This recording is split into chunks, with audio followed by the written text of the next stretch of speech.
It's him again, and it's him again. Okay, he was on his way to work.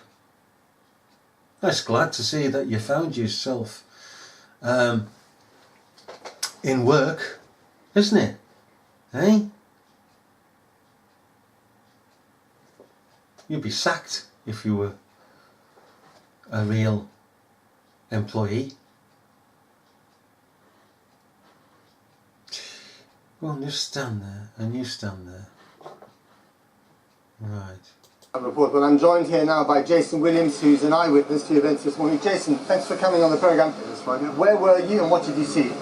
Yeah, I was just coming over Westminister Bridge this morning, and then I've gone past Houses of Parliament, and I've seen someone driving a man in a car, driving a dark vehicle. Oh, so now you've seen a man. Before you couldn't make it out. Now it's a dark vehicle. It's not a dark vehicle.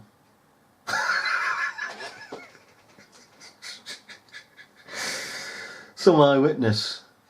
But you see, what the media does, of course, as we know, I mean, we've got picking common sense. They first of all set the man there. Okay, that's good. Let's go back on. Not quite.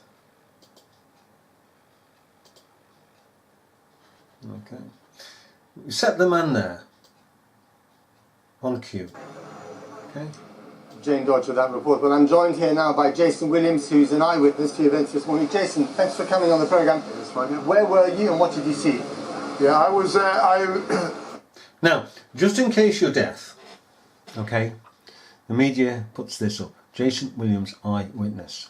To impress. This is an eyewitness. Now, ladies and gentlemen, general public, this is live from Westminster, and this is an eyewitness. How can it be pigging live? That in itself is a lie. Because this here, okay, it's gone to a studio. Because this piece has been spliced and joined. The government's emergency Cobra committee is meeting this afternoon to discuss the incident. And this piece. Meanwhile, Westminster Tube Station is still closed and streets surrounding Parliament remain cordoned off. Then to this piece. That report, but I'm joined here now by Jason Williams, who's an eyewitness to events this morning. So how can it be live? It might have been live at the time they filmed it, and then it went back to the editing suite and joined together. That's the only way this is picking live. It's not live, as in being really live, taking place now at this present time, and equally, they do not put the time in. They don't put the time in, do they? Another matter. I'd like to know something here. Let me just... Off. You're pigged off, I know, mate. Jane Dodge with that report, but I'm joined here now by Jason Williams, who's an eyewitness to events this morning. Jason, thanks for coming on the programme. That's fine, yeah. Where were you and what did you see? Yeah, I was just coming over Westminster Bridge this morning, and then I've gone past Houses of Parliament, and I've seen someone driving a man in a car, driving a dark vehicle. I'm not sure what make the car was, but he was driving what I thought was quite fast towards. Right. Okay. Now then, young man. Aside from the fact that there are no crowds of people here surrounding this man, and there's no interviews of crowds of persons on the scene, even behind the tape from where the cameras are panning in to, say, the cyclists, there's no crowds of people. Okay, but all of a sudden, this fella here at 7 whatever we've got a choice, 7:17, 7:37 and so on, okay, choice of times. This fella turns up for the first interview wearing a brown padded jacket, okay, he's on his way to work, he's come over Westminster Bridge, on his feet, shouts his pony. Or are you in a car? Are you on a bus? What are you? You don't say. Your story changes here as much as your attire has changed here, as much as your picking job has changed here, because you should be at work. In the first instance, you hung around. On the tape, from what I remember, it was about 8:45 you were first interviewed. So you hung around and hung around and hung around. You didn't present yourself to any cameraman outside Westminster, did you? This is away from Westminster. It's about a quarter of a mile away. Why didn't you present yourself as an eyewitness with crowds of other eyewitnesses outside the House of Parliament at the other side of the blue tape? Why have you changed your clothes? Well, I presume you changed your clothes. That brown puffer jacket that you had on has been discarded. Where is it? Was this that was laying underneath it? And if you were an employee of mine, I'd tell you to go home and get changed. If you're a salesman, you don't sell like this. Oh, I'm in an office, it doesn't big matter. You go home and you get decently dressed. But of course, he's not in employment as such, only as a crisis actor. That's made clear by the amount of time he spent hanging around. Because he's hung around here. After he's hung around here in the first place, because this is a second interviewer. Why are they getting two interviewers of the same single witness? What's happened to any bugger else? Where's the crowds? Because less mouths sink ships, basically. You can trust one man, you can control one man, you can say to this man, you blab, there's a bullet. Remember 7 bullets in your head? Charles de Menzies. You rat on us and you'll get a bullet. You will get a bullet. Now you either take the cash and bugger off and have the prospect of getting on TV on the Good Morning Show and getting a few £1,000, I believe it's around 10-12,000 for an interview. You can even sell your story to the papers and get more money, or you can have 7 bullets to the brain. House of Parliament, and he swerved into the bollards, and basically police have been... It's bollards now, is it? It's bollard before.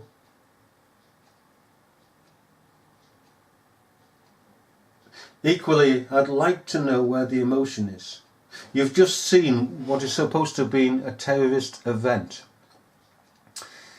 Where's the emotion? He's as wooden as a wooden top.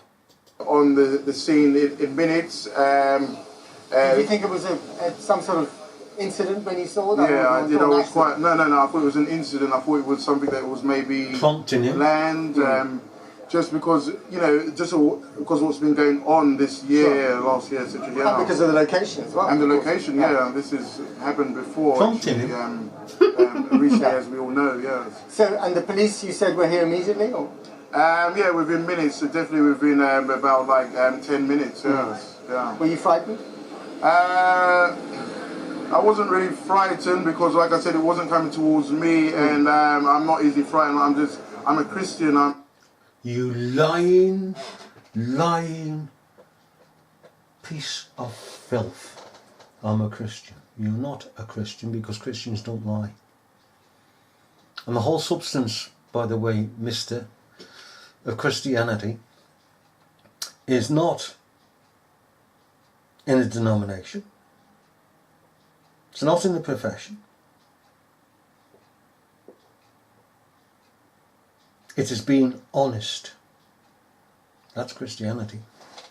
That's the whole basis. That's the whole meaning. Is honesty. Doesn't matter if persons believe or don't believe in God and the rest. The whole central meaning is to be honest and charitable, decent human being. When men add and corrupt that and go around in big girls' blouses and get defrocked and in prisons for child buggery and the picking rest of it, that's nothing to do with Christianity. It really gets my goat. I could say something. It's been honest, it's been decent, it's been humane, it's been good. And this is a tossing liar. And he's having to be prompted all the time to keep himself within the context so he doesn't go out and waffle.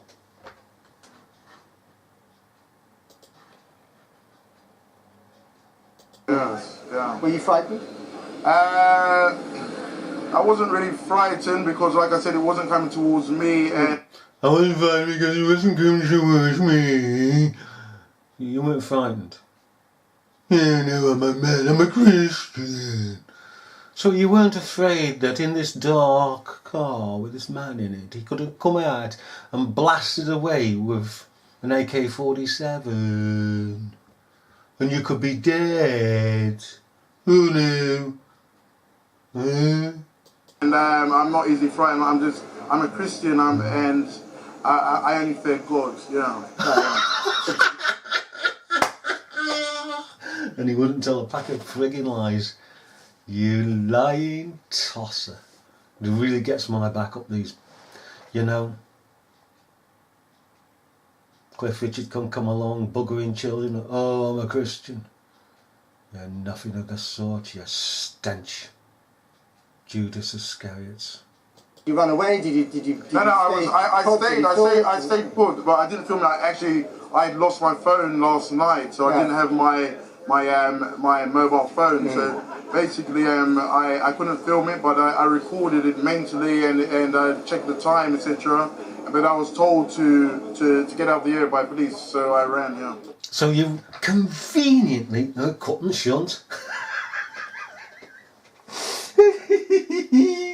So this has come out of a pigging can somewhere, hasn't it? It's all been filmed, put into a pigging can and released. So he lost his mobile phone on the Saturday. And how convenient is that? I lost it.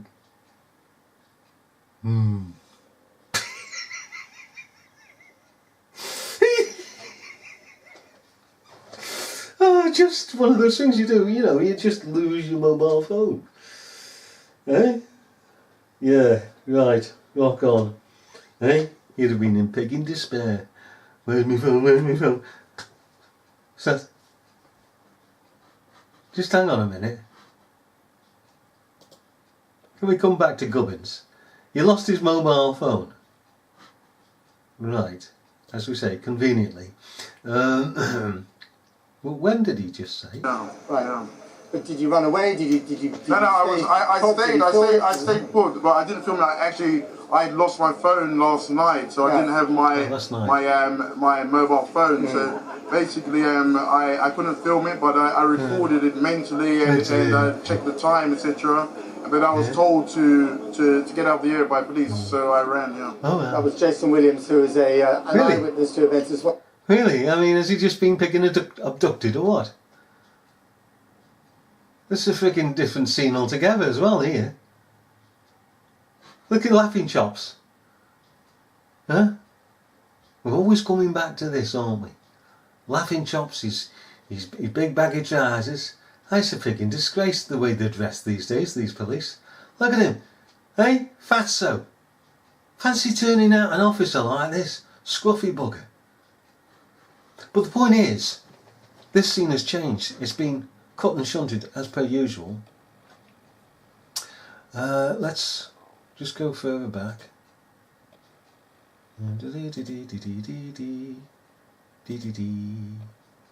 Evening all. On the neat one, okay. Evening all. Parliament remain cordoned off. Jane Dodge. Where are all these picking people gone? What are you looking at? Are you trying to rehearse your picking lines or something? Where are all these people gone? And he vanishes. Okay.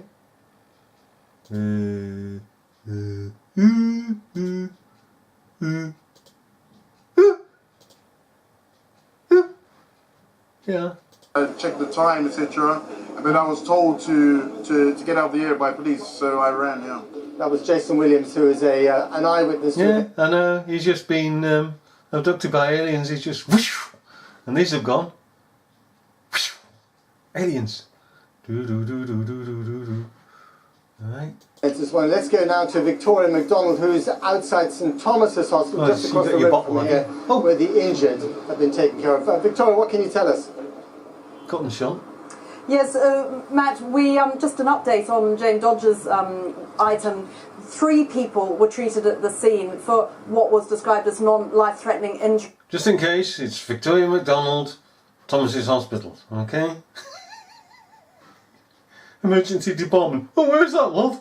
Well, St Thomas's Hospital. Why don't you go St Bart's? 2 were taken to hospital. Now, one was brought here to St Thomas's and another one was taken to St Mary's Hospital in Paddington. Right. Now, the person that was brought here, we believe, was a woman who has what is described as serious, but again, non-life-threatening injuries, and we believe that she has now been discharged. We have no updates. Yeah, I love you on camera. Give us a wave. Oh. Hey? We're having to be told this, you see. Nanny State and Nanny Media has to tell us what a hospital is and why people are in hospital. It's all part of the story. You don't need this, but it's a story, so it has to be told. Okay? Hey Mum, I was on TV last night. On the patient at St Mary's. So there's the toilets. When we got here, there were police everywhere armed. Look at this, he's just got off his horse. What's he doing with his vest? Get some frigging clothes, will you? Look at these 2 here on the mobiles. I mean, look at this. You've got 3 persons here. Oh, so 4 persons. One's just got off his horse. You can see how he's standing. He's got his nice designer sunglasses on. He's dressed like a picking tramp. He's dressed like a tramp. And he's dressed like a tramp. Eh? Nobody can dress properly. Eh? Uniformed, plainclothes police. Bronze survivor reception of... Oh my goodness. Oh, I've been attended to by a bronze survivor reception officer. Hey, love. Hey, I tell you what. You've been what? A bronze survivor reception officer? I've got one better than you. I've got a gold survivor reception officer. Eh? And I was the one, I'll have you know, I was on this picking footage here, lying in the picking road on my side. You weren't there, were you? Oh, don't be like that. Yeah, well, I'm better than you. I've got a gold survivor reception officer. Na na na na na. And I was lying in the road, and all those bicycles untouched. And you see the man who says to his mate, taps him on the shoulder and says, "Get down." I was there when I heard that, and the fella got down and he sat down. and the fella that had tapped him on the shoulder to tell him to sit down on the pavement then attended to him as though he was injured. Do you see that, my love? Oh no! Well, thousands didn't. Blind, you see, my dear. They didn't see the man coming out of the car twice. Or the aerial footage where the cyclists were missing, and the cop cars were missing, and the media vans and satellite dishes were missing. But as soon as it went to the ground, they were there. All across the A&E entrance. We also saw some boxes that were marked survival response reception. Of course, the NHS is sadly well used to dealing with alleged or suspected terrorism incidents. This hospital in particular was at the scene of the Westminster Bridge attack last March. All NHS hospitals are on constant alert now for anything that might see a sudden surge in seriously injured patients. Hey, I tell you something, just as we close. Can we come back to something here? Hello!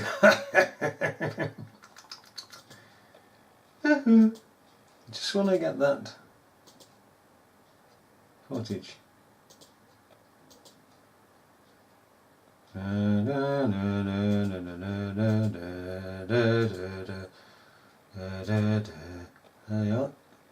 Hey up, love. Ah, this is the one. Now then, as a concluding point, in another piece of footage, we're now told